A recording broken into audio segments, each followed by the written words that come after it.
How to become a more strategic advisor using Sage View. This is going to underscore the whole idea behind where we're going with the firm of the future.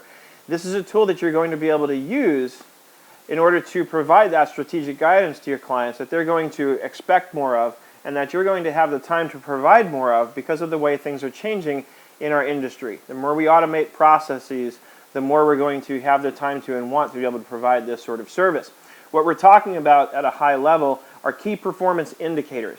Key performance indicators, or KPIs, are the kinds of things that we're going to use as benchmarks for how our business is doing compared to how we've done before and compared to where we want to go in the future. There's two sort of bases or bases of comparison that we can use on these benchmarks. One is we can use NAICS codes, which are codes that refer to companies that are in the same industry and the same basic demographics. And we can use data compiled through NAICS codes to compare with ourselves or our clients in order to see a benchmark for how we're doing. My preference, however, is to create our own benchmarks based on two things. One, where we were yesterday versus today. And two, what's our goal? Where do I want to be? If my quick ratio today is 1.5, then I want to set a goal and I want to get that quick ratio up to 2.5. And you're going to see a little bit more about what I'm talking about in this lesson. So let's go ahead and see what this looks like. How to become a more strategic advisor using Sage View. There's been a lot of talk over the last year or two, longer than that, but more and more so over the last year or two, and you're hearing it more and more as we continue through this journey into the future of accounting and bookkeeping and technology. There's been a lot of talk about the firm of the future and what that looks like and how the role of the bookkeeper is changing, how the role of the accountant is changing. There's less data entry to do, which means that leaves room for us to do something else, right? What should that be? And the logical conclusion that it seems most of us have come to is that instead of spending all the time that we used to have to spend entering data, we're going to use the time that we're now freeing up based on the automation of the data entry process to offer more analytical services, which means analyzing the numbers instead of entering them, right? Most of the data entry gets done for us. Yes, we need to babysit the bank feeds and make sure things get coded to the right place, but it's taking a lot less time than it ever used to.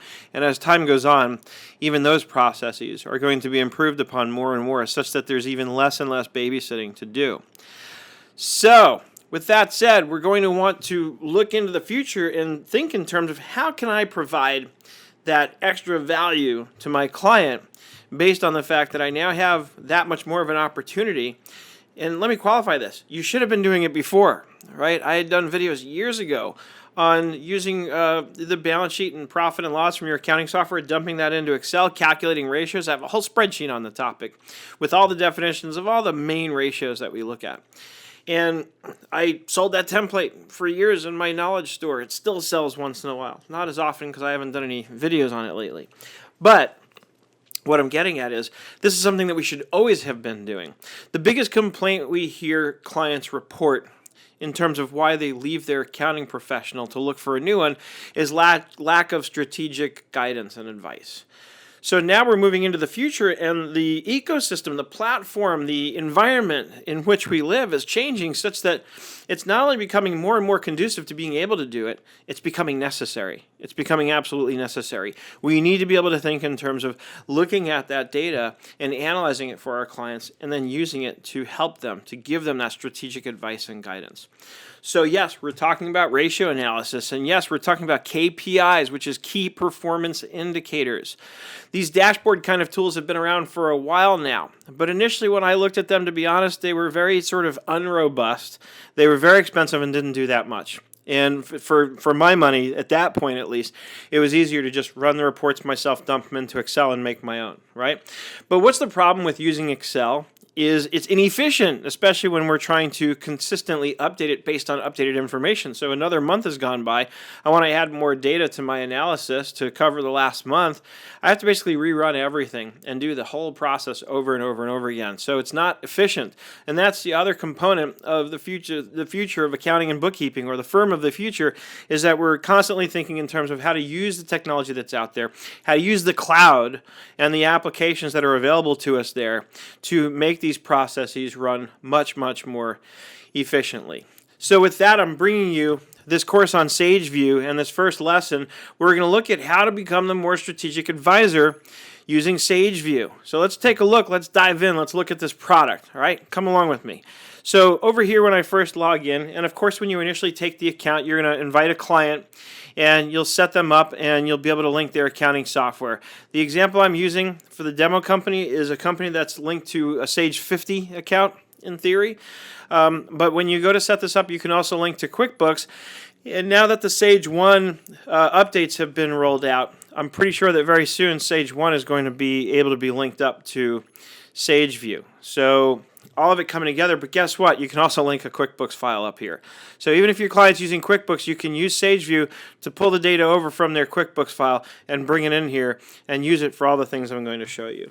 So let's click in. Of course, normally you'd have a long list hopefully of lots of clients that you're using this for, at least 300. And so you find your client or you type to search and you click on the client company to go in. And let me just back up one screen, because you might have already seen that at this stage, when we're just looking at the client list, we're already starting to see some of the ratios, right? We're seeing our quick ratio, 3.2. That's pretty good. That means we have enough money in our current or liquid assets to satisfy our short-term obligations 3.2 times over. That means if we had to sell our company tomorrow, we could pay off all those short-term obligations once and still have the same amount of money again 2.2 times, right? You get it. Anyway, the gross profit percentage, debt to assets, return on assets, these are all coming up 0. And the status says it's out of date because it hasn't pulled any data from the linked file in a while. Obviously, in a real situation, you would be able to make that happen. Now, let's click in. And before I click in, real quick, one more thing. These ratios, of course, they're good to see, and 3.2 might be good, especially if you know what it should be for your industry, let's say. But still, without actually comparing it to anything, it's not nearly as meaningful. So we click in, and the first thing we're going to see is this client summary. And the first thing within that we're going to see are the alerts. And we're going to look at the alerts a little bit later in terms of how you set those up and what the point of those is. But over here you get this dashboard. So I'm looking at a summary, right? And notice my parameters. I'm looking at year-to-date information based on the ending date of 6/10/2015, right? And so I've got, I'm running at a loss, right? So, and it's nice and big in red. It's letting me know, hey, you know what? Problem, we're losing money. And so that's the summary, and it shows me the same information basically in a graphical view. And I come over here, and sure enough, when I hover my mouse over, I can see there's my income of $3,026.25, and there's my expenses of $15,923.56. So we can scroll down here, and now we have our KPIs. What are the things that we're going to be looking at? And you're going to see that this is very customizable. So I can turn different KPIs on and off. And when I look at here, here's my quick ratio, and it's looking at it year to date, and it's basically telling me that it's flat. Okay? So, that's something I can look at. I can click here to zoom in, and I can close it. All right, it's looking at my gross profit, my target 30%, my actual 87.7, right? So my gross profit, according to this, is way ahead of what my target is, and we're going to look in a little bit at how to establish these targets so that we can, because you'll see things kind of light up here in green and red. Green is good, red is bad, and you'll see here it says satisfactory, moderate, or unsatisfactory, right? And so we're going to look at all these KPIs, things like our inventory turnover, our return on sales, right? What's our net income divided by our sales? Well, we're showing a loss, so the actual is negative, right? What's our accounts receivable turnover? And this last one down here is a custom KPI that I was playing around with creating, looking at revenue per employee. So that is what you get at a glance, and again, you can decide what shows up here and what doesn't. Before I get there, and I will get there, let's move over to the next tab here, which is the quick analysis. Right? So in this lesson, I'm just kind of giving you a high-level overview of what we're looking at. And then we're going to look at reports, and then we're going to look at how to customize the experience, and then we're going to look at how using all this comes together in such a way that, based on what I've already told you, you're going to get to keep more customers because you're going to be the one providing them with that strategic advice, which is the reason that a lot of people are leaving their accountants, is because they're not getting that. So we're going to talk about that. So the quick analysis, again, I can look at it based on profitability or growth. So sticking with profitability, and again, looking at today's date and a year-to-date period, I get this graph that shows me my income total, gross profit, operating profit, all the same. But my earnings before interest and taxes, big negative number. And earnings before interest and taxes is an important measure because a lot of people consider that the interest and taxes really aren't sort of a normal or what we would consider to be the kind of expense that we would want to see on the books. The taxes are unavoidable, but the interest suggests that we've had to borrow money, and they kind of want to see, when we look at earnings before interest and taxes, how's the business running without having to do that, right? That's kind of the essence of why we want to look at earnings before interest and taxes. Moving down the line, here's our gross profit percentage analysis. The actual is 87.7, the goal is 30. Shows me the variance, of course, looks at what it was 6 months ago. So now we're getting into some comparative data. So 6 months ago was 83.7, now it's 87.7. So it's marginal, but there's improvement, and that's at least a good thing. We're moving in the right direction, right? So we have some decision points, our break-even income and our return of sales. So again, just high-level stuff that's going to be really useful for us to look at on our clients' behalf or with our clients, or for us to encourage our clients to look at so they can help make informed decisions about where they're going with their business. Next, we'll jump over to the profile. And over here is just that, the profile. Here's where you can see which accounting software is linked, right? We have Sage 50 Accounting US, and the rest of this is pretty straightforward. It's obviously all the high-level information about the company, but there is one thing that I do need to show you here, which is the industry. So this is where we get into NAICS codes.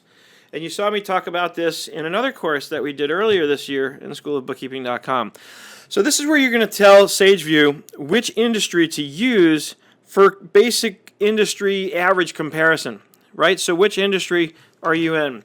And what you'll want to do is you'll want to go look for whatever fits yours. So if you're an accounting business, then we're going to look through here and we're going to try and find the right one that's based on some kind of professional services, right? And so here's professional, scientific, and technical view. We click on that. It takes us to the United States Census Bureau's website, which is where the NAICS codes are sort of all laid out. And again, we can go through and view this. But I'm going to say something here, and some of you may not like what I'm going to say here. But what I want to say is why I don't necessarily really care that much about NAICS codes. And then I'm going to talk about what I would rather do instead. And SageView gives you the opportunity to do both. But I guess the point I'm trying to make is already here, I'm down a bit of a rabbit hole, right? I'm trying to find my NAICS code. I click over on View, and it's taking me over to the Census Bureau site where I'm kind of lost here. Like, okay, what happened to my list? I thought I was going to get to choose, right? So, and that's not a SageView thing. That's a Census Bureau thing, right? It takes me over to the website, and I can do a little search here, right, based on what I think my NAICS code should be. But better yet, what you may have just noticed, and let me click on this again, is Select Industry. Let's go back. So instead of clicking the details to view it, and that's also the idea is you can go read about the NAICS code to get an idea of whether or not really it's the best one for you. But let's go to not view again. If you click on the actual description, then it takes you over to the next table, so I can click that again. And so now we have legal services, accounting, tax prep, bookkeeping, and payroll, right? So we can choose that.